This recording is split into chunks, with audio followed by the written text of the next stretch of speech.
If you're heading to do the North Coast 500 or are planning a trip in the near future, you need to watch this video. I've got 10 tips that you really need to know before going. Hi, my name's Rob and I occasionally love to make travel documentaries. Earlier this year I completed an incredible trip around the North Coast 500. One of the best drives you'll probably ever do. And after a lot of research and lessons learned along the way, I've put together this video to help you make the most of this once in a lifetime adventure. So before we get stuck in, please leave a like below and subscribe to my channel. I've got a ton of North Coast 500 videos coming up. And now all the boring stuff's out the way, let's get into it. Tip number 10. Don't get caught short.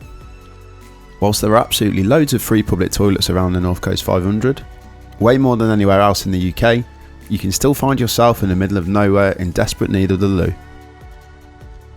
Whether you're in a camper van or driving and staying at hotels, there will be some point along the journey you'll need to pull over and take care of business.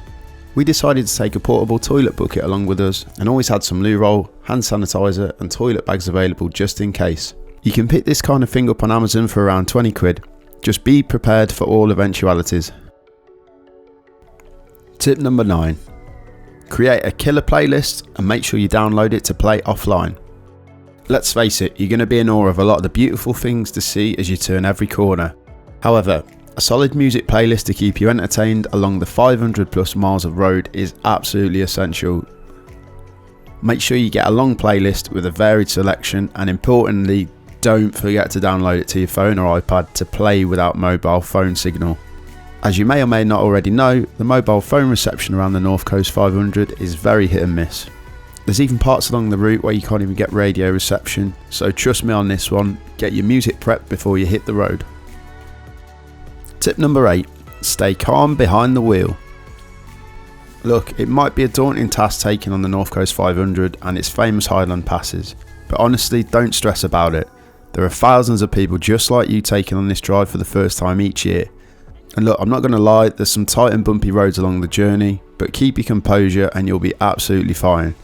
There's huge RVs, motorbikers, cyclists and almost every type of vehicle you can imagine doing this route, so just take your time and keep your cool. If you've got a big queue of traffic behind you, don't sweat it, just pull over when it's safe to do so and let them past. If you're feeling tired, pull over and get some fresh air or just swap drivers. When we did the route, the locals and other road users were really friendly and overly forgiving on the roads. So don't overthink it, be patient, don't rush and just enjoy the trip. Tip number 7. Don't forget that it's an adventure. It might sound cliche, but just live in the moment, enjoy the adventure, and look, if you end up getting lost or accidentally end up going off the beaten track, just go with the flow. The Scottish Highlands are incredible, and you may just end up finding a secret spot or incredible view that not many people know about. And just because you have an itinerary, it doesn't mean that you always have to stick to it. Tip number 6, make sure you stock up on essentials. So I'm talking about petrol, food, water, and anything else you might need. So this can all be found along the way quite easily, to be honest. However, knowing where the largest supermarkets are and stocking up at them before moving on can save you a lot of stress, hassle and money. For example, the stretch from Thurso to Ullapool takes you into the Scottish wilderness and petrol station and shops become few and far between. It just makes sense to make sure you've got everything you need before you move on. Tip number 5. Know your limits. Set yourself a daily limit on driving and stick to it. Honestly, the last thing you want to do is tire yourself out that much that you can't even enjoy the sights along the way. If you've crammed too many stops and places into your day, you're easily going to become tired and stressed. And let's get this one straight, this journey is one you need to savour and enjoy. So please, please, please know your limits and pace your trip accordingly.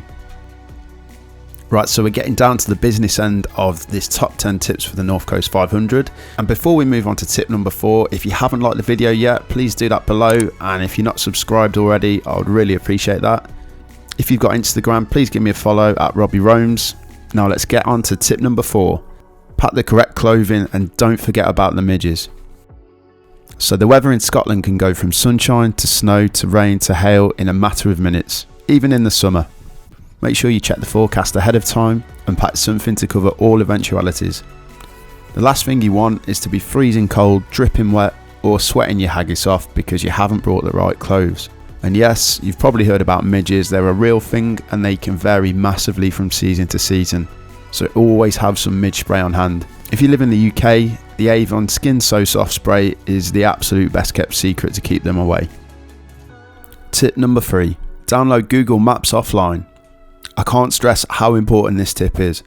Physical maps are great, but sometimes you really just want to be told exactly where you're going and how long it's going to take to get there.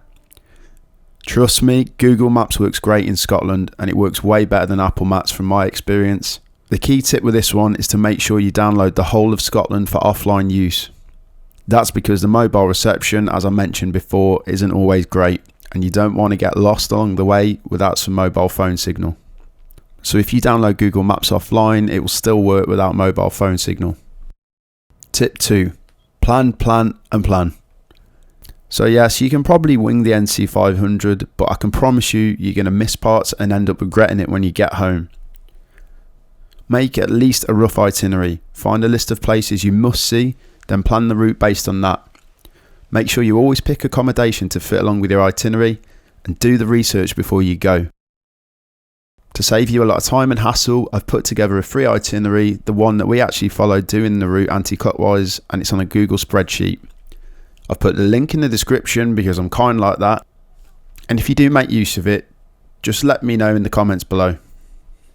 And last but not least, my number 1 tip for the North Coast 500 post-lockdown is book ahead. This right here is the most important tip. The North Coast 500 is as popular as it ever will be. The pandemic has increased the popularity of British staycations, and the NC500 literally is one of the hottest places in the world right now. What that means is that campsites, hotels and B&Bs are being booked up months if not years ahead of time. The last thing you really want to do is drive 3 hours to arrive somewhere like Durness with nowhere to stay. So I'm on a couple of forums and Facebook groups and people are posting that they're being turned away daily from fully booked hotels and campsites.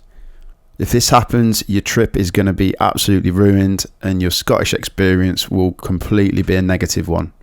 So please book ahead. The North Coast 500 is absolutely incredible and you're going to love it, but please bear in mind our top 10 tips. If you at least stick to some of them, I'm sure you're going to have one of the best trips of your life. So there we have it. Thank you for watching. Don't forget to like the video and subscribe if you like this. Also, please go and check out my North Coast 500 travel video, which is about an hour long. And there it gives you the whole route we did, all of the experiences, all the sites and stop-offs. And yeah, we'll see you in the next video.